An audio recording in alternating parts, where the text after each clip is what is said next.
नमस्कार दोस्तों, Moni official voice में आपका स्वागत है। आज की कहानी है विदेश से लौटे पोते ने जब अपनी दादी को अस्पताल के बाहर झाड़ू लगाते देखा तो उसने किया कुछ ऐसा। दोस्तों, अगर आप हमारे चैनल पर नए हैं तो चैनल को अभी सब्सक्राइब कर बेल आइकन को प्रेस करना ना भूलें। चलिए तो कहानी शुरू करते हैं। क्या दादाजी नहीं रहे? यह सुनकर मिहिर के हाथ से फोन बेड पर गिर गया। भारत से आए इस कॉल ने मिहिर को हिला कर रख दिया। बहुत प्यार करता था मिहिर अपने दादाजी से। मिहिर जब अपनी पढ़ाई के लिए विदेश आने वाला था उसके 1 महीने पहले ही मिहिर के माता पिता का एक कार एक्सीडेंट में देहांत हो गया। तब से दादा दादी ही उसके जीने का सहारा बन गए थे। मिहिर के माता पिता का सपना था कि मिहिर डॉक्टरी की पढ़ाई कंप्लीट करके एक दिन बहुत बड़ा डॉक्टर बने। इसीलिए उसके दादा दादी ने उसे विदेश पढ़ाने के लिए भेज दिया। अभी 2 दिन पहले ही मिहिर की उसके दादाजी से वीडियो कॉल पर बात भी हुई थी। तब वे कह रहे थे, बेटा खूब मन लगाकर पढ़ना, तेरे माता पिता का सपना जरूर पूरा करना।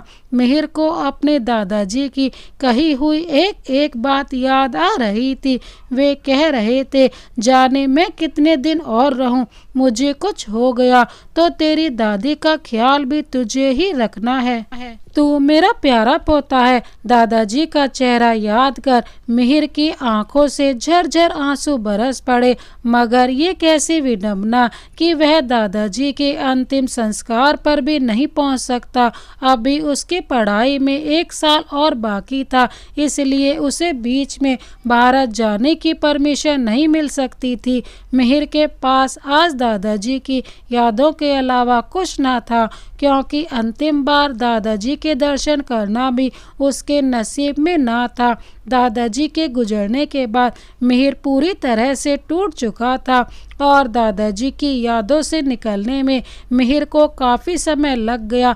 मगर उसे रह रहकर दादाजी के अंतिम शब्द याद आते, बेटा एक दिन तो बहुत बड़ा डॉक्टर बनेगा, मैं जानता हूँ। और वही शब्द वापस उसे पढ़ने के लिए प्रेरित करते और मिहिर वापस अपनी पढ़ाई पर फोकस करने लगा।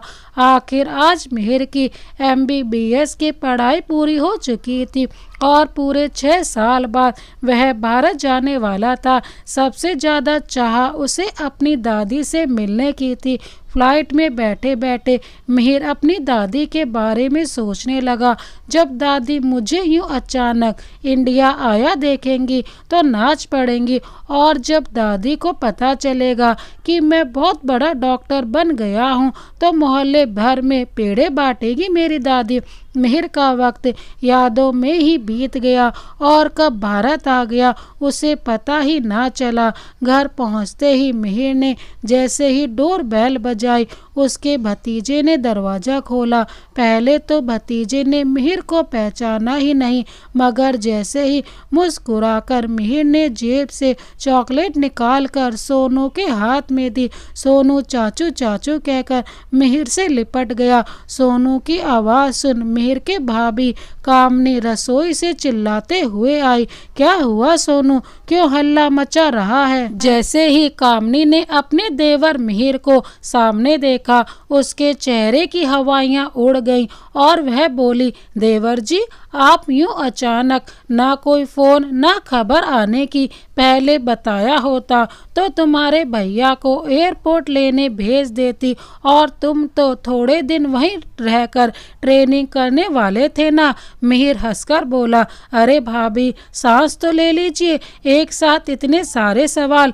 मिहिर अंदर आकर बोला, भाभी अपनों के बिना की गई तरक्की भी कोई तरक्की है क्या? मेरा तो आप सबके साथ रहने का मन था, इसलिए मैंने इंडिया में जॉब के लिए अप्लाई किया और मेरा सिलेक्शन भी हो गया। अब आपका यह देवर यहीं रहकर लोगों की सेवा करेगा। यह सब सुनकर कामनी को झटका लगा, जैसे काटो तो खून नहीं। मिहिर बोला, दरअसल भाभी, मैं दादी माँ को सरप्राइज देना चाहता था। अगर आप सबको बता देता तो दादी माँ को भी पता चल जाता। और मिहिर दादी माँ के कमरे की तरफ धीरे धीरे पांव रखते हुए पहुंचा, मगर जैसे ही मिहिर ने दरवाजा खोला और बोला, दादी, दादी माँ कमरे में नहीं थी। मिहिर ने दादी दादी कहते हुए पूरा घर छान मारा, मगर उसे दादी माँ कहीं दिखाई नहीं दी। कामनी रसोई में मिहिर के लिए चाय बना रही थी। मिहिर रसोई में जाकर बोला, भाभी, दादी माँ कहीं गई हुई हैं क्या? घर में कहीं दिखाई नहीं दे रही। उतने में पीछे से सोनू आकर बोला, चाचू, दादी माँ अब हमारे साथ नहीं रहती। यह सुनकर मिहिर थोड़ा भड़कते हुए बोला, भाभी, यह क्या कह रहा है सोनू? कामनी बोली, देवर जी, बच्चे तो कुछ भी बोलते हैं। और सोनू को आंख दिखाकर बोली, तू जा बाहर, कुछ भी बोलता है। देवर जी, आपको फोन पर बताया तो था कि दादी माँ अपनी सहेलियों के साथ 4 धाम की यात्रा पर गई हुई हैं। मिहिर बोला, इस बात को तो 2 महीने हो चुके हैं भाभी। अब तक तो दादी माँ को यात्रा से वापस आ जाना चाहिए था। और मैंने जितनी बार भी दादी का नंबर लगाया, उनका नंबर स्विच ऑफ आ रहा है। पता नहीं दादी माँ कैसी होंगी वहाँ। कामनी बोली, देवर जी, वहाँ पहाड़ों में नेटवर्क की बहुत दिक्कत होती है, फ़ोन लगता ही नहीं है। आप परेशान क्यों होते हैं?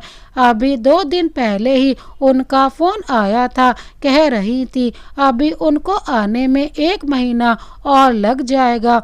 और वो ठीक है बिल्कुल वहाँ। यह लीजिए, आप चाय पी लीजिए और परेशान मत होइए। मिहिर चाय लेकर अपने माँ बाबूजी के कमरे में चला गया। वहाँ दीवार पर लगी दोनों की तस्वीर देखकर बोला, देखिए माँ पापा, आज मैं डॉक्टर बन गया। आज आप दोनों का सपना पूरा हो गया।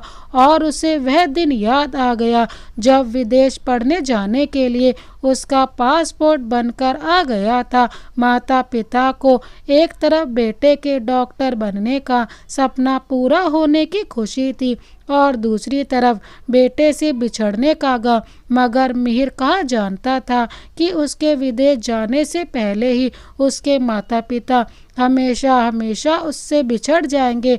मगर दादा दादी ने मिहिर के माता पिता का यह सपना पूरा किया और मिहिर को विदेश पढ़ने भेजा। दादी माँ का मिहिर के विदेश जाने की खबर सुनकर रो रो कर बुरा हाल हो चुका था, क्योंकि मिहिर बचपन से ही दादी संग खूब रहा था और मिहिर का अपनी दादी से बहुत लगाव था।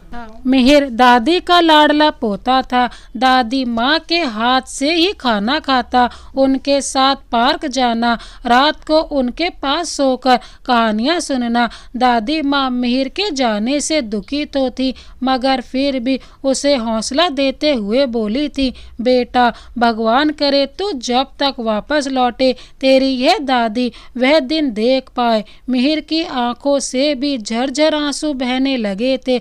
मिहिर का एक बड़ा भाई है राजू और उसकी की पत्नी है कामनी। दादाजी के हाथ की कपड़े की दुकान अब राजू चलाता है। मिहिर के माँ बाबूजी अपने माँ पिताजी की खूब सेवा किया करते थे। संयुक्त परिवार था, इसीलिए सब लोग एक दूसरे का अच्छे से ध्यान रख लेते थे।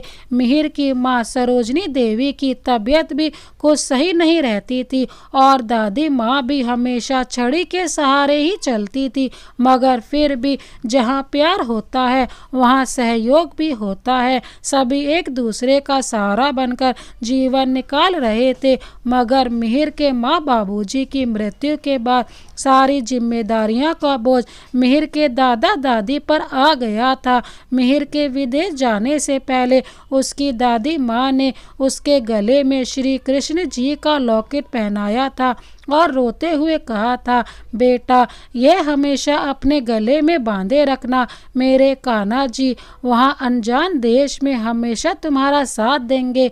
फिर दादाजी बोले थे, बेटा जा, कान्हा जी और हम सबका आशीर्वाद हमेशा तेरे साथ है। सभी के आशीर्वाद से मिहिर पढ़ाई में खूब मन लगाने लगा और वहाँ विदेश में अपनी पढ़ाई के साथ पार्ट टाइम जॉब भी करने लगा था, जिसकी महीने की सैलरी वह यहाँ भारत भेज देता था ताकि घर में कभी पैसों की कोई परेशानी न आए। मिहिर अपने माता पिता की तस्वीर एकटक निहारे जा रहा था कि कामनी बोली, देवर जी खाना भी बन गया है, आप चाहें तो अभी खा ले या थोड़ी देर में आपके भैया भी आ जाएंगे। मिहिर बोला, भाभी भैया को आ जाने दीजिए, साथ में ही खा लेंगे। दादी को घर में ना पाकर मिहिर का पूरा उत्साह ठंडा पड़ गया था और मानो पूरा घर उसे काटने को दौड़ रहा हो, उसे ऐसा प्रतीत हो रहा था। उतने में सोनू बाहर से दौड़कर आया और बोला, चाचू मेरे लिए विदेश से क्या लाए हो? मिहिर ने बैग में से कपड़े, खिलौने और चॉकलेट्स निकालकर सोनू के हाथ में रख दी। थोड़ी देर में मिहिर का बड़ा भाई राजू दुकान से आ गया और मिहिर को देखकर चौंक पड़ा। फिर खुशी जताते हुए बोला, भाई तू अचानक, तुझे देखकर बहुत खुशी हुई। फिर दोनों भाइयों ने बैठकर ढेर सारी बातें की। मिहिर बातों बातों में बोला, पहले तो दादी से हर 2 दिन में वीडियो कॉल पर बात हो जाती थी, मगर करीबन 2 महीने से दादी का मोबाइल स्विच ऑफ आ रहा है। दादी से बात किए बिना सुकून नहीं पड़ रहा, मगर भाई भाभी दादी का टॉपिक निकलने पर बात को घुमा देते और दूसरी आनन फानन बातें करने लगते। मिहिर को भाई भाभी का यह व्यवहार कुछ अलग सा लगा। वह जब भी दादी की बात करता दोनों हड़बड़ा जाते। मिहिर को 1-2 बार उनकी बातों में गड़बड़ भी नजर आई। दूसरे दिन अपने माता पिता की तस्वीर लेकर मिहिर अस्पताल पहुंचा और अपने कैबिन में उन दोनों की तस्वीर लगाकर हाथ जोड़कर बोला, माँ बाबूजी, मैंने आज आप दोनों का सपना साकार कर दिया है। बस आप दोनों अपना आशीर्वाद यूं ही बनाए रखना। सभी अस्पताल के सहकर्मियों ने मिहिर का स्वागत किया और अस्पताल के कर्मचारियों ने हाथ जोड़कर उसका अभिनंदन किया। मिहिर का आज अस्पताल में पहला दिन था। मिहिर अस्पताल में राउंड पर निकला और सारे मरीजों का चेकअप करने लगा। मरीजों के दुख दूर करके मिहिर को एक अजीब सी खुशी महसूस हो रही थी। मिहिर मानो आज डॉक्टर अर्थ के मायने समझ चुका था और डॉक्टर को भगवान का रूप क्यों कहा जाता है यह भी वह अच्छी तरह समझ चुका था। वह मरीजों को देख रहा था, तभी मिहिर के कानों में एक नर्स की आवाज़ गूंजी जो एक अधेड़ उम्र की महिला को बहुत डांट रही थी। जाने कहाँ से आ जाते हैं काम करने, जब झाड़ू पोछा सही से लगाने नहीं आता तो काम करने क्यों आ जाते हो? अस्पताल फ्री का तो पगार नहीं देता है ना, कुछ भी नहीं आता। वह अधेड़ महिला बेचारी चुपचाप सब कुछ सुने जा रही थी। यह देख मिहिर को बहुत बुरा लग रहा था।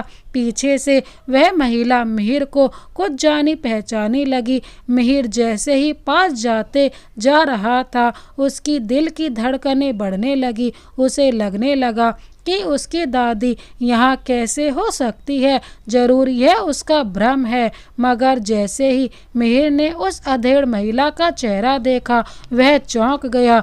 यह तो उसकी दादी माँ ही थी। उसकी दादी माँ की आंखों से लगातार आंसू बहे जा रहे थे। वह बेचारी कपकपाते हाथों से पूरे अस्पताल में झाड़ू पोछा लगा रही थी। उतने में नर्स चिल्लाकर बोली, आज ही बड़े सर से बात करके तुझे काम पर से निकलवाती हूँ। अब मिहिर के सब्र का बांध टूट चुका था। वह नर्स पर चिल्लाकर बोला, नौकरी से तो मैं तुम्हें निकलवाऊंगा। तुम्हारी इतनी हिम्मत कि तुम अपनी उम्र से बड़ी महिला से इस तरह बात करती हो। तुम्हें बात करने की तमीज नहीं है। तुम घर पर भी क्या अपनी माँ दादी माँ से भी इसी तरह से बात करती हो क्या? देखो तो इस उम्र में भी इन्हें इतना काम करना पड़ रहा है। जरूर इनकी कोई मजबूरी रही होगी। और यह औरत कोई सफाई कर्मचारी नहीं, मेरी दादी माँ है। यह सुनकर वह नर्स हक्की बक्की रह गई और आसपास के लोग भी चौंक गए। उतने में मिहिर अपनी दादी माँ से बोला, दादी माँ, आप यहाँ कैसे? आप तो 4 धाम की यात्रा पर गई हुई थी ना?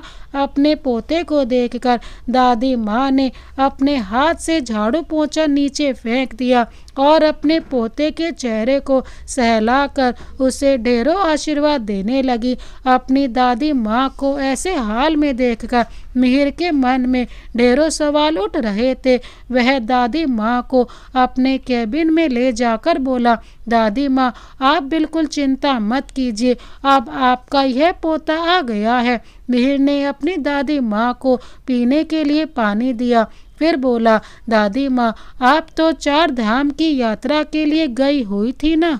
मैंने भी आपको कितने फ़ोन किए, मगर हर बार आपका फ़ोन स्विच ऑफ ही बताता। और भैया भाभी भी कह रहे थे कि आप अपनी सहेलियों संग तीर्थ यात्रा पर गई हुई हैं। दादी माँ की आंखों से झरझर आंसू बहने लगे। मिहिर बोला, दादी माँ, मुझसे कुछ मत छुपाइए, सब सच सच बताइए, आपकी यह हालत का कारण कौन है? दादी माँ बोली, बेटा, तेरे दादाजी के चले जाने के बाद सारे कारोबार पर तेरे बड़े भाई राजू ने हक जमा दिया और पूरे घर पर तेरी भाभी ने तेरे दादाजी की तो पाई पाई यह घर बनवाने में खर्च हो गई थी। तेरे दादाजी के चले जाने के बाद तेरे बड़े भाई और उसकी पत्नी को मेरी दवाई का खर्च भी भारी लगने लगा था।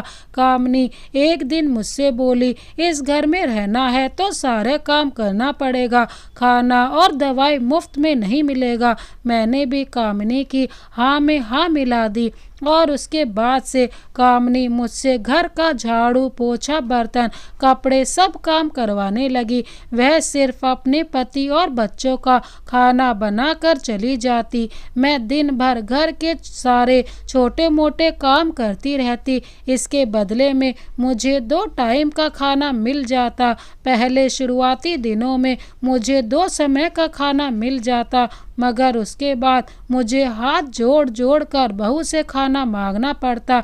तब कहीं जाकर वह रात का सूखा बासी बचा हुआ खाना मुझे दे देती। एक दिन मुझे सूखी रोटी खाई नहीं जा रही थी तो मैंने रसोई में जाकर अपने लिए खिचड़ी बना दी। उस पर तेरी भाभी कामनी ने इतना बड़ा हंगामा मचा दिया कि तेरा भाई राजू भी मुझे ही डांट फटकार करने लगा।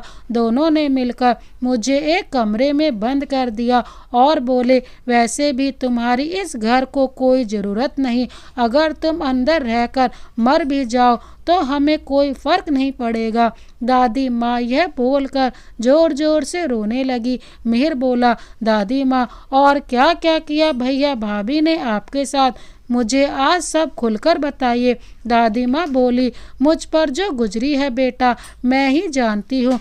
कमरे में बंद रहकर अब मुझे सूखा बासी खाना भी नसीब नहीं होता था। कभी कभी सिर्फ पानी पीकर पूरा दिन निकालना पड़ता था। एक दिन तुम्हारे भतीजे सोनू ने कमरे की कुंडी खोल दी और मुझे कमरे से बाहर निकाल दिया। मैं भूख से तड़प रही थी, इसीलिए बाहर आते ही मैं रसोई में जाकर अपने लिए कुछ खाने का सामान ढूंढने लगी। उतने में तुम्हारी भाभी कामनी आ गई और झुंझला कर बोली, बुढ़िया, तुझे अब इस घर से ही बाहर निकालना होगा, तू यहाँ रहने के लायक ही नहीं है।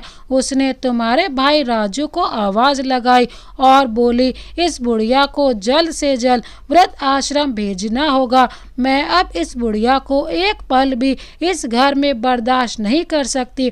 वैसे भी राजू को तो कोई फर्क ही नहीं पड़ता था, मेरे होने या ना होने से। राजू ने भी कामनी की हाँ में हाँ मिलाई। मैं हाथ जोड़कर बोली, मुझे वृद्ध आश्रम मत भेजो, तुम लोग जो बोलोगे मैं करूँगी। बस दोनों ने मुझे वृद्ध आश्रम नहीं भेजा। मुझे लगा शायद दोनों को मुझ पर तरस आ गया होगा, मगर 2 दिन बाद दोनों मेरे पास आकर बोले, आपको हमेशा शरीर में कुछ न कुछ तकलीफ रहती है।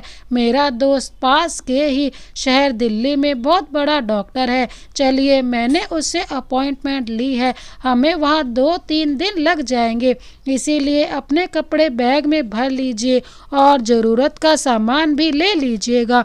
मैंने भी उनकी बातों में आकर अपने कपड़े बैग में भर लिए। मुझे राजू की प्यार भरी बातों पर बिल्कुल भी शक नहीं हुआ और मैं दोनों संग अस्पताल जाने को तैयार हो गई।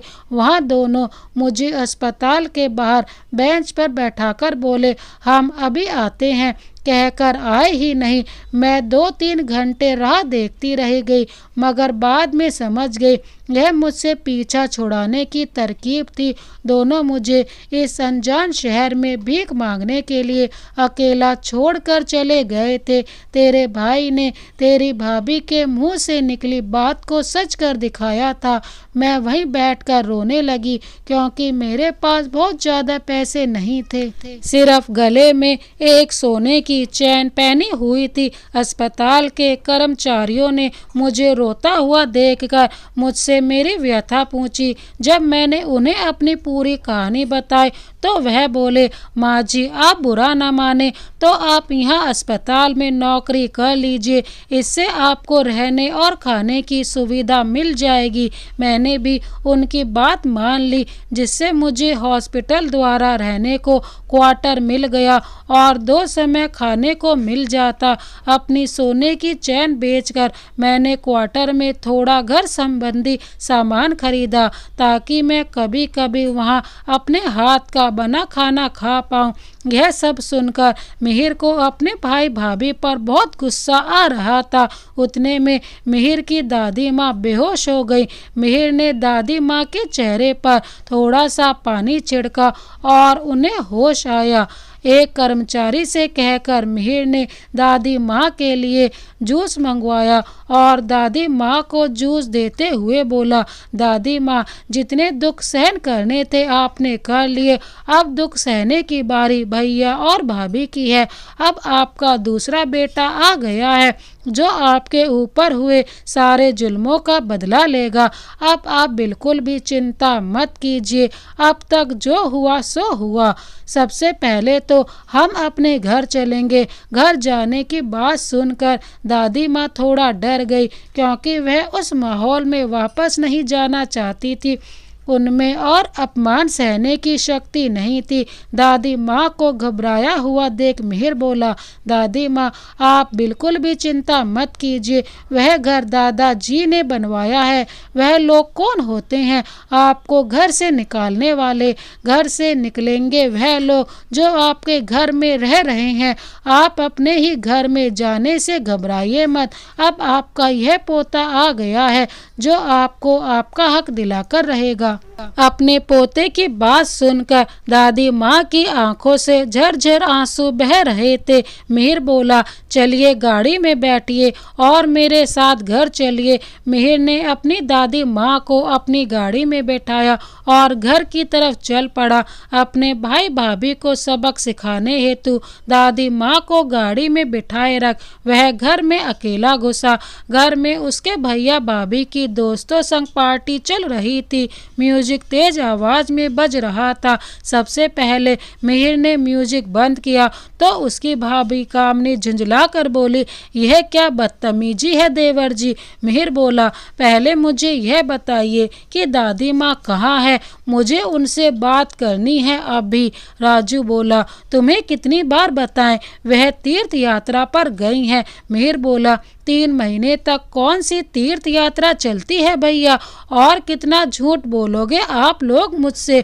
मुझे आज सब कुछ सच सच जानना है। सच सच बात क्यों नहीं बता देते कि दादी माँ को भीख मांगने के लिए अस्पताल के बाहर छोड़ आए थे आप लोग। और अपनी दादी माँ को अंदर से आवाज लगाने लगा। अपनी दादी माँ सरला जी को अचानक देखकर कामनी और राजू के पैरों तले जमीन खिसक खिसक गई।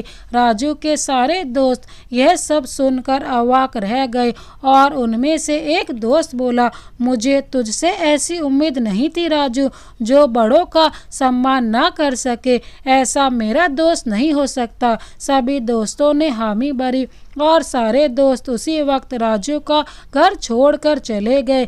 तभी वहां पुलिस आ गई और राजू और कामनी को गिरफ्तार कर ले जाने लगी। राजू और कामनी दादी माँ के पैरों में गिर गए और माफ़ी मांगने लगे, मगर दादी माँ ने उन्हें माफ़ नहीं किया। कामनी बोली, दादी माँ, मेरे बेटे सोनू का क्या होगा? अब हम कभी ऐसी गलती नहीं करेंगे। मेरा बेटा सोनू अनाथ हो जाएगा। दादी माँ, प्लीज़ हमें घर से मत निकालिए। उतने में सोनू वहाँ आ गया। सोनू को देखकर दादी माँ को दया आ गई और दादी माँ पुलिस से बोली, मैं अपनी कंप्लेंट वापस लेती हूँ, क्योंकि मैं नहीं चाहती कि कोई भी बच्चा अपने माता पिता के कर्मों की सज़ा भुगते। इसके माता पिता ने जो भी किया उसमें इस मासूम की क्या गलती? यह सुनकर राजू और कामनी ने चैन की सांस ली और उन्हें थोड़ी खुशी हुई। दादी माँ उनके चेहरे के भाव देखकर बोली, इसका मतलब बिल्कुल भी यह नहीं है कि मैंने तुम लोगों को माफ़ कर दिया है। तुम लोगों ने मेरे साथ कुत्तों से बदतर सलूक किया है। मैं कभी नहीं भूलूंगी कि तुमने मेरा इतना अपमान किया, मुझे कमरे में बंद करके रखा और भूखा प्यासा रखा। राजू और कामनी अपने किए पर माफ़ी मांग रहे थे, मगर दादी माँ टस से मस न हुई। मिहिर बोला, आप लोगों को यह घर अभी की अभी खाली करना होगा। यह दुकान और यह घर मेरे दादाजी और दादी की मेहनत है, जिस पर आप लोगों ने कब्जा कर लिया है। कामनी बोली, हम लोग कहाँ जाएंगे? प्लीज़ हमें घर और दुकान से मत निकालिए। मिहिर बोला, यह बात तो आप लोगों को तब समझनी चाहिए थी जब आप लोगों ने दादी को घर से बेदखल कर दिया था। दादी माँ और मिहिर ने उन दोनों को घर से बाहर निकाल दिया। दोस्तों, अपने कुकर्मों की सज़ा कभी न कभी हर इंसान को भुगतनी ही पड़ती है, इसीलिए कर्म बहुत ध्यान से करे।